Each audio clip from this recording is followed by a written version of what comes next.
International. Of course, you know we're organizing a convention that will be in DC, July 31st to August 2nd. Brenda Akatama, most of you guys know me by that. So we have a special guest here today who will be our guest of honor, one of our guest speakers, and we're so privileged. But before I say anything, I want to let my colleague, Banyankore boy as well, from somewhere, to introduce himself to you guys. My name is Wanda, JR, but my real name is Muhanguzi. So I come in the capacity of Muhanguzi today. We shall forget Wanda for now, but I'm extremely, extremely humbled to be here in the presence of the Honorable.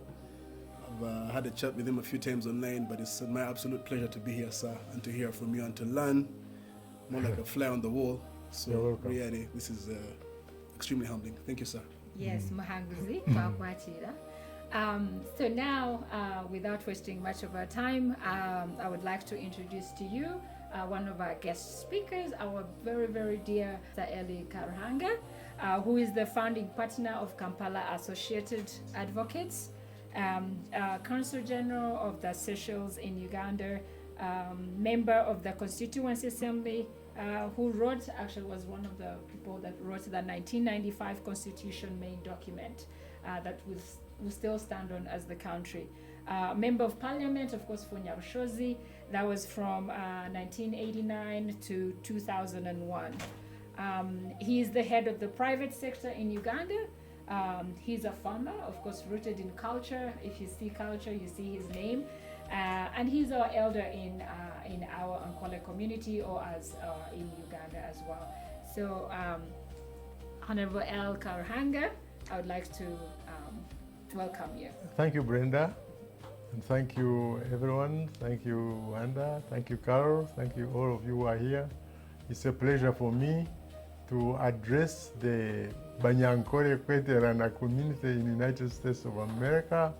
I hope you know each other, and I'm glad that you were able to form these organizations so that you can be able to discuss your origin, your foundations, where you come from, where you are now, how do you relate to the communities you live with, etc., etc. So I'm very pleased to take this opportunity to have been invited to address you. Thank you.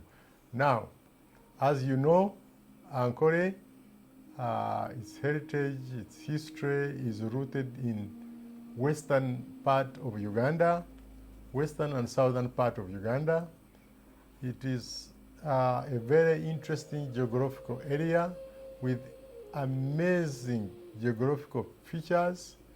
That western area hosts the great East African Rift Valley with amazing sceneries, with great lakes, beautiful rivers,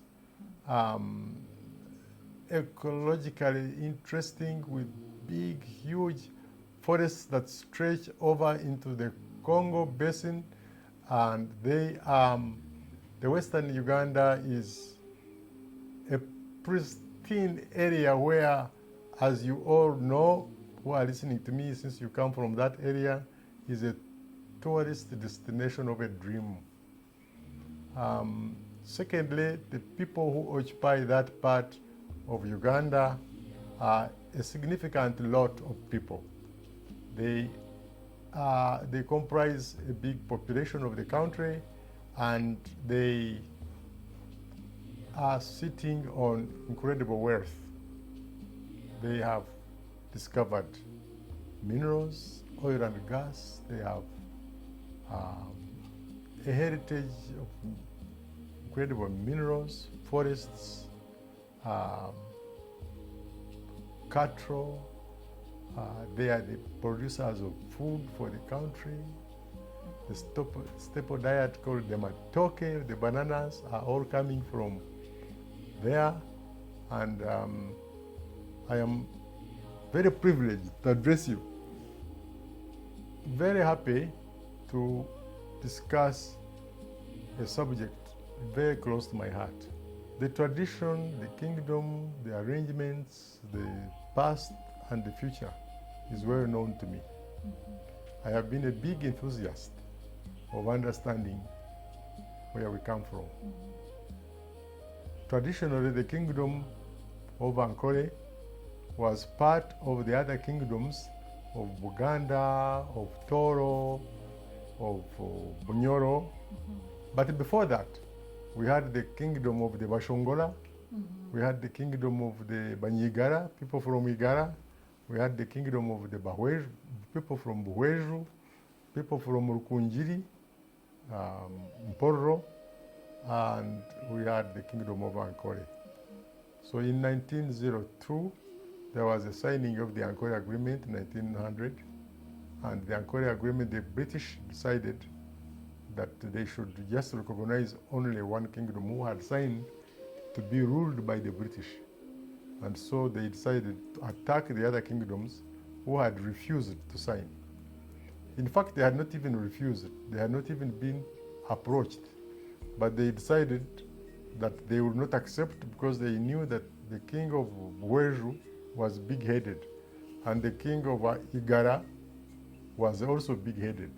So they decided to attack their palaces and actually kill a lot of people, and they killed the leaders, the kings.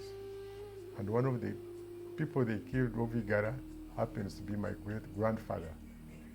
And his son and the other 4 sons were saved by one of the uncles who hid them, because they were hanging them. And they were hidden for a long time. And my grandfather produced my father produced me. So you can see I have quite an understanding of where we are coming from, and I'm grateful to share this. So Igara and Buhweju and others were all assimilated in Nkore, and they then named it Ankole. That's how we have Ankole Kingdom. I'm sure I wonder you didn't know that.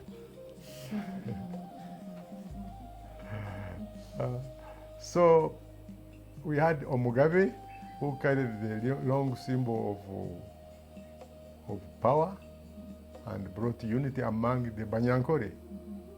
So the monarchy was not merely a political representation, but it was a continuity of the culture of the Banyankore.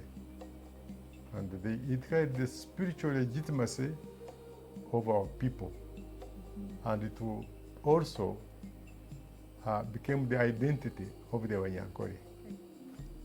So it was not very difficult for us to be together because we spoke the same language, and the Banyankore kept on with their culture.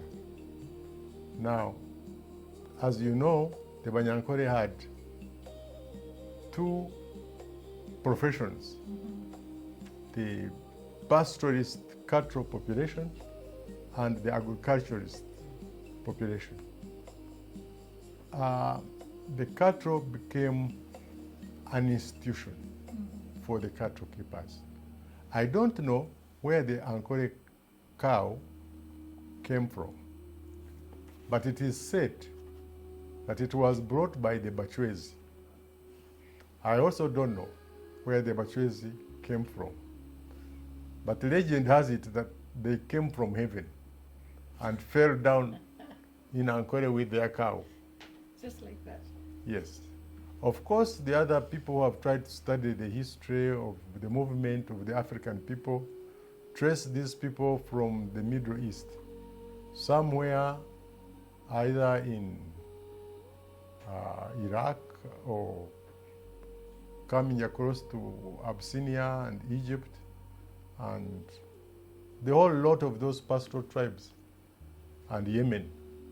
And they seem to have crossed the Red Sea, maybe came into Ethiopia and Somalia, and then did the great movement all the way into Uganda, into Congo, where you find the Bashongora and the Bahuma, who are called the Bahima, and some of the Bahima stayed in Uganda, and then he went into Rwanda, Burundi, the Tutsi, and all that community. Those are cattle people. Then we had another big thrust of movement which came from Cameroon, from Congo, from other parts that crossed into Uganda and were able to enjoy the climate and became agriculturists and integrated very well with each other, and they spoke one language, and they are professionals. The agriculture people who grew food would exchange what they are growing with the pastoralists, and the pastoralists having milk in Ebyanzi would also give milk and ghee and meat, and the communities lived on and became very dependent on each other. And they became the Banyankore. And now, that's why I get the Banyankore Kweterana. Yes. This is so. Now, cattle. Let me start with the cattle people. What did it represent? It represented wealth. If you had cows, you were a wealthy man. Up to today, if you have a lot of cows, you have cash. You are moving with cash in your bank, but you are now moving with it around. Because anytime you want money, you can sell your cow and get. And people with cattle are very wealthy people. But cattle also were an integral part of our other culture. You could not marry unless you have cows to pay as a dowry to your in-laws. So it became an imperative to own cattle. And then it ensured family continuity.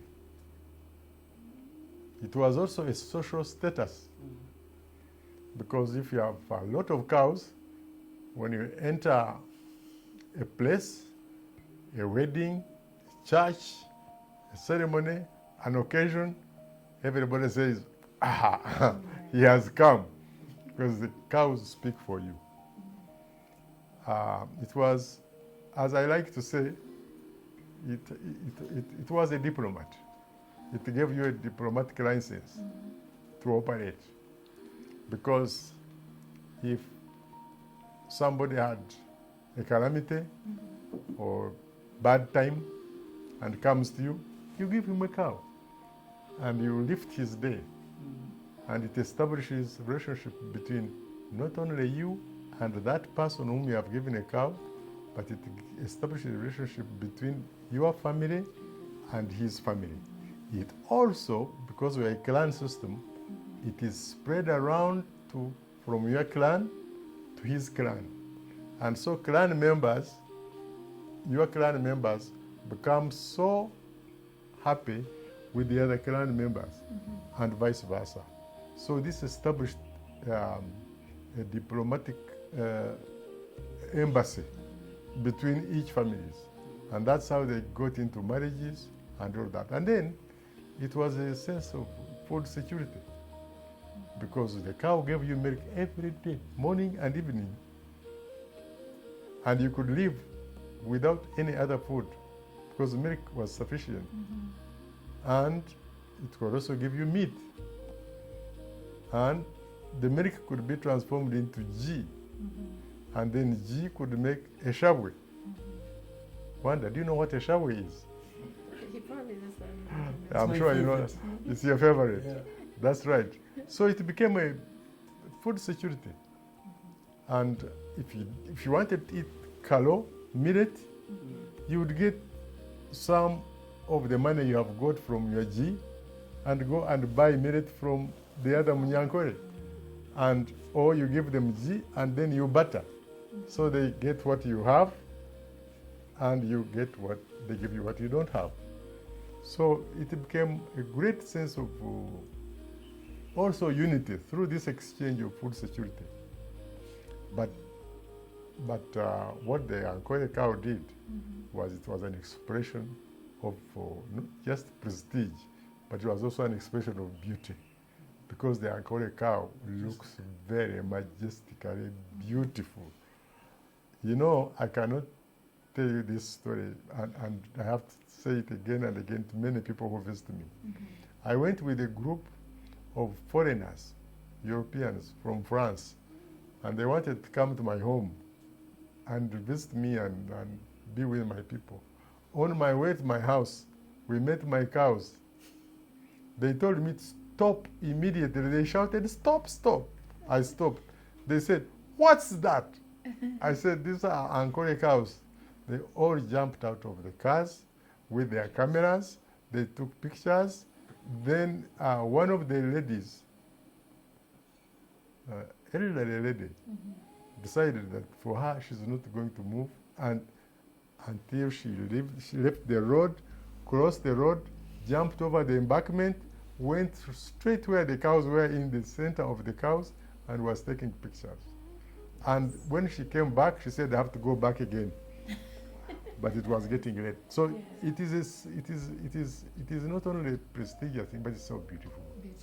They walk with grace. They have got different type of horns. As you know, they are in the Guinness Book of Records as the longest horned animals. They are also a spiritual and a cultural identity. People kind of worship them. Not the Indian type of worship, no, because in India the cows are God. So for example, I have a cow hide skin on my lounge here in the compound. Indians who come to visit me have nowhere to pass, so they have to take off their shoes. We have to remove the hide for them to walk around because they cannot step on. But ours are spiritual in another sense, that they occupy all our time. From morning to evening, there is a relationship between the herdsman, the cattle keeper, the Munyankore, and his cow. When it gets bitten by a tick, plucks it out. When it is not feeling well, he knows it. When it's not drinking, he looks for the water and can move with his cow from here to any distance. That's why you find the Banyankore in northern Uganda, because they walk looking for grass for them, for water for them. That's why you find them all over Uganda. And we have some challenges now. People in Acholi almost wanted to refuse to vote because they said their place has been overrun by Banyankore with their Ankore cows. And it was a political matter to sort out. The people also have this spiritual arrangement where they sing for the cows. And in fact, people believe that the Ankore cows understand Runyankore. True, because the Munyankore will call his cow a name, and the cow will come from where it is sitting and come and join him. They all respond. So people think that your cows, Banyankore cows, speak Runyankore. They understand Runyankore. It is very interesting that all the poems, I think you must know a thing called ebyevugo, poetry, reciting poetry. One person can stand up and speak for an hour and repeat the same words again and again and again for an hour when they don't know how to read and write. But the spiritualness, the intimacy, the closeness of the relationship between the Munyankore and his cow is so deep that when they start reciting this poetry, the way they compose, the way they describe the cow, the way they talk about its horns, its different type of horns, the way they talk about its back, but the color of its skin, the name that it is given because of its identity, the way it's bearing the offsprings. The whole thing is, when you listen to it, at any occasion, there must be a poet who is going to come and give you a spiritual explanation between that poet and the cow. And normally it is so captivating, it is so endearing, that when this person finishes making his poetry, people run to him, lift him up, clap for him, sing, and give him and shower him with presents or her. And the women have a different type of song, and which is different from the poetry the men give. The women have a different type of poetry, seated down and giving a beautiful explanation, but in the most beautiful language, coined in the most poetic stanzas. And you cannot just take your eyes off these beautiful Banyankore women. And so it brings this culture so close together that the people really love each other. And the clans, which are also very carefully observed, don't marry from each other. But the marriage is based on these cows. And also each clan tries to outcompete the other clan in a way. And when they sit down and drink at night after the cows have come home, they start to boast against each other. I have more cows than you have. And the other one says, no, I have more cows than you have. And then they say, oh, but I have beautiful daughters than you have. And they start this type of lovely exchanges. And milk is at the center of life. It's the center. It's very central. And so is meat, so is blood at some stage. It's called enjuba. But this culture of the Banyankore is unique, but the cow is at the center of this Banyankore. In fact, the cow is at the center not only of the pastoralists now, but it's at the center of all the Banyankore, of every description. And now it is getting center stage for all Ugandans. And I'm very happy to hear that. But, you know, I can tell you that the elegance of the Ankore cattle, Ankore cow, has now gone beyond the borders of Ankore. The value, the intrinsic value of the Ankore cow has now been engraved, especially enhanced by President Museveni, who has decided to take it on as his own economic thrust. Yeah. Bought a lot of Ankore cows, taken them to South Africa, breed them, and now they are selling them. One cow, 200,000 United States dollars. So the Ankore cow has now assumed a new prestige, a new economic statement. And here we are, please regard us. Yes. But the heritage of Ankore is also beyond livestock.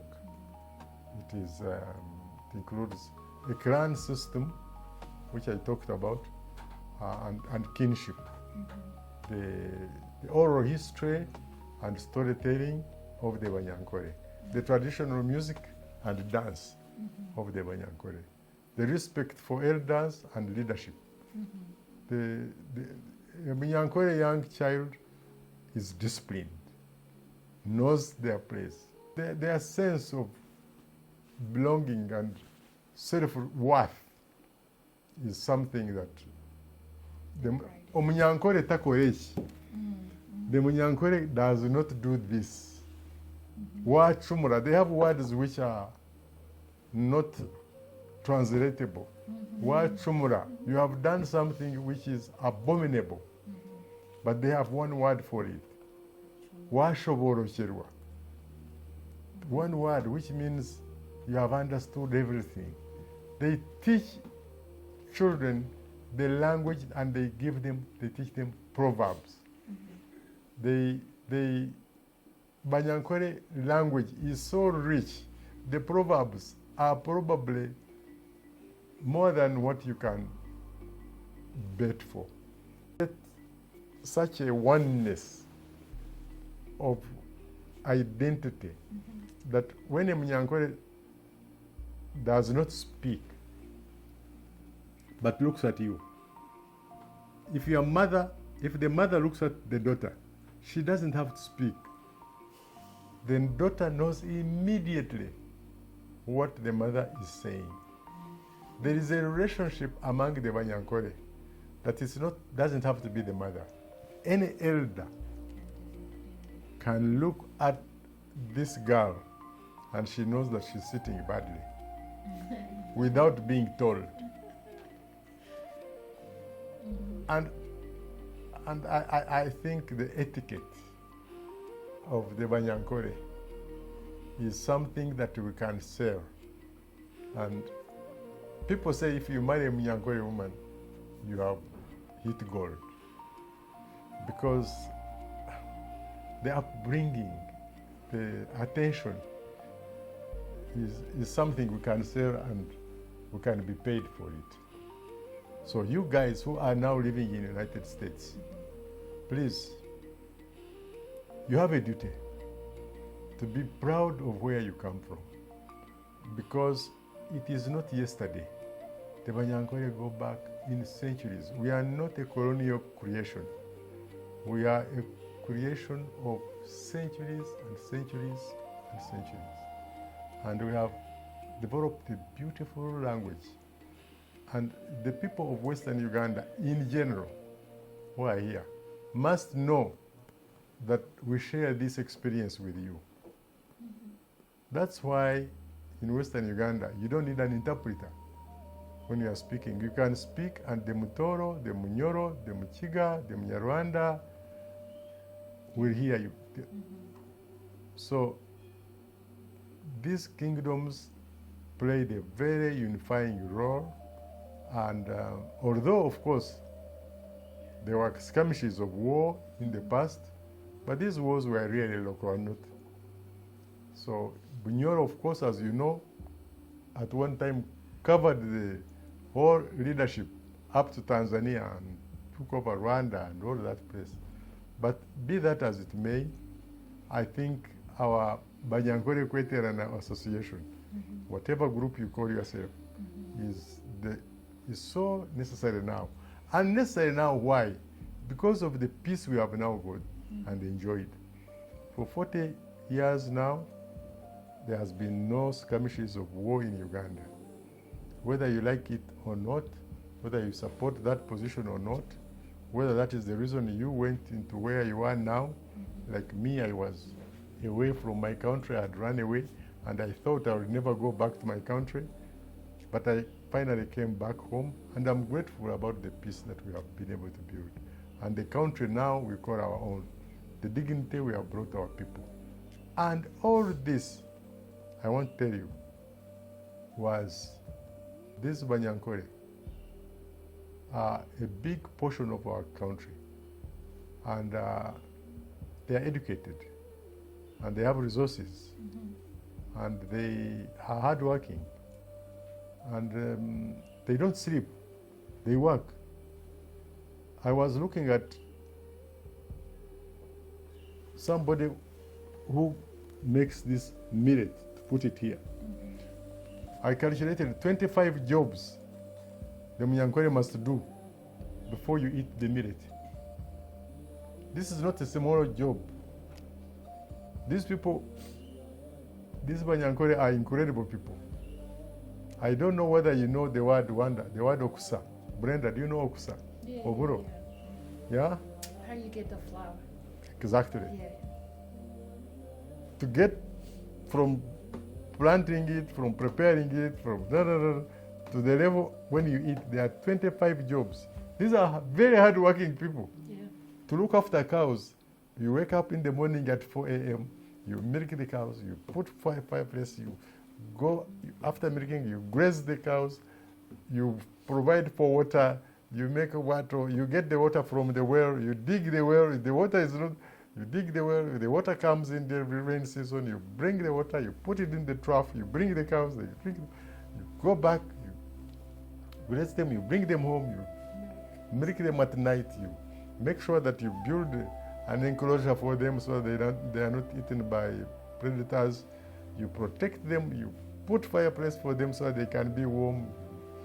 You go home, you start singing and doing poetry. By 2 hours later, you are back at work. These Banyankore one of the hardest working Africans that I know. I have analyzed this. I'm not guessing. Tribal sentiments amongst us, how they tried to climb the ladders to be elected. We know how, what we went through. But we are grateful that now young population like you, who are where you are, please work together, intermarry, enjoy yourselves, know your identity, enjoy your heritage, be part of the modern society, bring our culture forward. Don't be shy about your culture. It is a very, very, very beautiful culture. Everybody is envying it. Don't go around and disfigure yourselves, trying to look what you are not. Do not buy into these foreign cultures, which have got different lifestyles. I know there's a thing called fashion. Yes, please be part of the fashion, but have a cultured education. Enjoy and promote your literature. Remember home. Keep in touch with your people. Don't lose it. Don't lose it. And don't buy lock, stock, and bundle the whole culture that you go and you find yourself in. Lastly, I want to tell you something as young people. Something that really pleased me when I was a young man, and how I knew the Banyankore were very interesting people. So, one day, my friends and I were grazing what we enyena, young cows, and we saw a very interesting thing. I've seen a chameleon, a nyaru. They said, "What did you see?" Said it changed the color when it went from green to brown. It became brown. They said, "You go back. You haven't seen it. Go back and have a look at the chameleon properly and observe it." So we went back. We couldn't find it. First of all, finally we found it because it was hiding in the same color. So then we observed. So one of my friends says, "Hey, it's eye. It can look in front, look on the side, and look at the back." And then we say, "Let's look at it again." We looked at it. We didn't say anything. We went back. We said, "It has got a very funny, it changes color, but it has a funny eye. It looks in front, on the side, and behind." They said, "Okay. You haven't seen it properly. Go back and have a look at it." So we went back. Said, "Now what do they want us to see?" Oh my God, then it wanted to eat. And it wanted to catch a fly. Apparently we didn't know that it was eating flies. So the fly was there. It took a long time. It calculated the distance of the fly, and it went once, and it caught the fly, and it was in. The fly couldn't escape. He said, "Okay, now you sit down here, we'll explain to you." So they said, "Look, when you go to the United States, now I'm telling you, follow the laws of America. If they are wearing red, wear red. Do not try to disrupt the society where you are." So that's what the lesson number one. Number two, look around. Don't get into any society or any place and you fail to observe what's going on. Look in front of you, look on the side, look behind you, observe the room. Understand where you are before you start messing up or disrupting where you are. Number three, if you want to get anything, don't rush for it. take your time, calculate your moves, and when you move, never miss.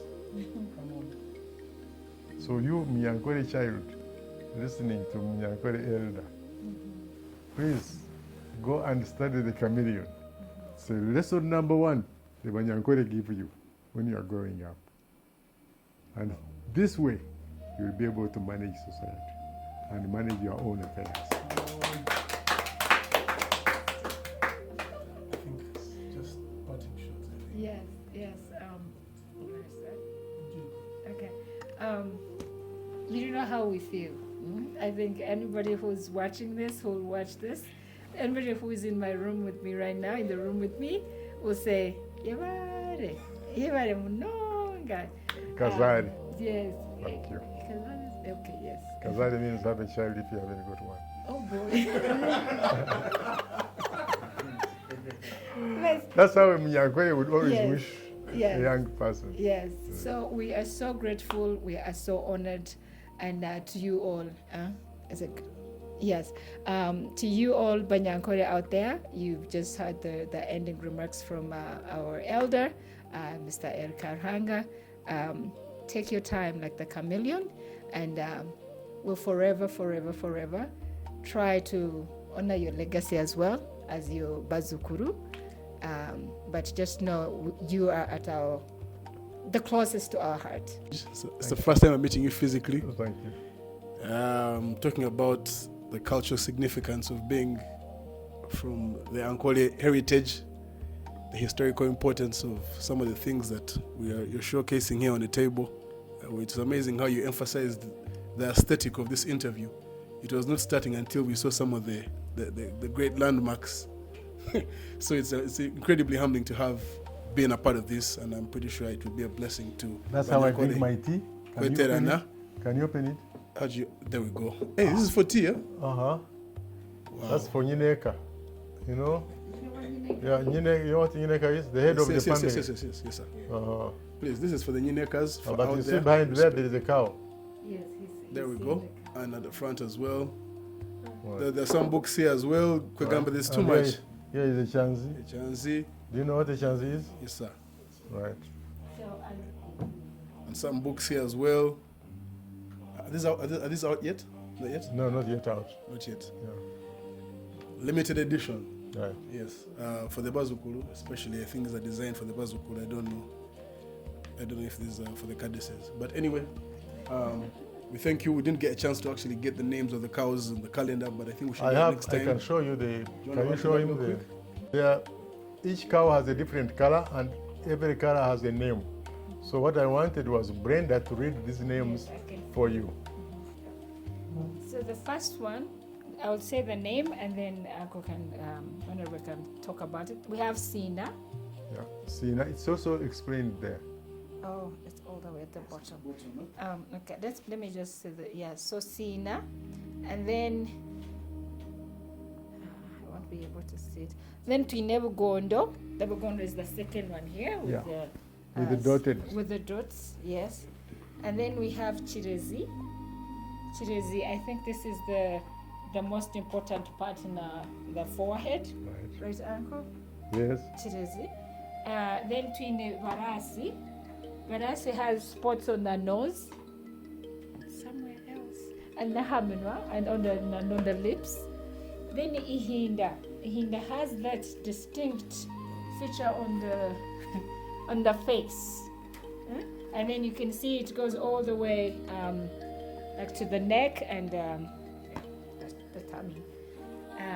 We have Vitarra. What is Vitarra again? Vitarra. It's a white patches on the sides of the face. On the face, right here, yes. Vitarra. Then Twine Kakome. Yeah, with the twisted Yes, horns. so this Kakome, this is Which almost very, make a very circle distinct. with a sign of a heart. I Of a love you. heart, yeah. I So love you. This is the love cow. Kakome. And then we have Rusa. Rusa sounds like a bull. Or it Yes. can be a Yeah, Rusa, the skin of the color of the skin. right. That makes it to Rusa. And then we have Chiroko. Chiroko is almost like this one, but it has more It white has patches white patches on the face. on the face, And yeah, on the side of the head. and on the side of And the it's a head. beautiful yes. cow. Very, very gorgeous. Then to And remember the bull would be called Roko. so the bull would be called Roko, Right. but the female one is Chiroko. Right. And then you have Mayenje. Right. Then for the guy it will be Riyenje. So Mayenje, of course, has these spots like Scattered white spots. scattered white spots, like you see in that picture. We have Ngabo. So we finished. Ngabo has more patches on almost all of the body. Yeah. Then Tinerhuga. Right. Huga has like a It has a single white patch on the lower abdomen, correct. sometimes extending to both sides of the abdomen, chest, and flanks. You see, it's like right there distinct. Right. And then we have Shameitu. Shamate. Shameitu. Yes. That's one of the few small white spots on both sides of the waist and both sides of the neck. Correct. Yeah. And then we have Ruroko. Yeah, that's So again that's a Chiroko. bull. That's the bull. Yes. Yeah. So Rocco has Beautiful. these on the forehead as well, Yes. but for the male one, for the female it would be Chiroko. So this is Rocco probably. Can you show this to the cameraman? That's a Rocco. So That's that on the actually bull. my bull, Yeah. but I gave it to my friend Oh. who has now taken a photograph of it, and it's now the most popular animal spread around the world. Wow. Yeah, Rocco. yeah. And then last one, we have Karara there. And then last one we have Kanyonza, which shares a name Oh yes. with somebody in this someone. house. Right, Hey, right. It was Kanyonza. named after her. It was named after. Yeah. It was named after Carol. She's Carol. hiding. Was named after Carol. Yes, but that's a Kanyonza. I don't know Yeah. what distinct thing it has on it. Yes. Can tell us. Hey, Kanyonza, can you tell us? Yes. But, and very, very many more of the Ankole cows. But Thank you this so is a much. list generated to us by Honorable Elly Karuhanga. So thank you so much, Thank you. Uncle. Thank you. It's as if I had been doing research for you. You did. Yeah, I said, ever ready. yeah. Yes, who was? Thank you. Yeah, I think you know Schwarzenegger. I'll be back. I'll be back. I'll be back. Yeah. Thank you so much. Yes, thank you, Uncle. Thank you. You're welcome. Kare mwebale. Thank you. Yes. I've enjoyed. I've enjoyed. Yes. I've enjoyed. Yeah, we are coming with it. Yeah, Look at thank a you. brown picture. Yes. Oh, that's a good idea. Yes. Okay, so Kasandi, can you come and remove this? And may you see. And you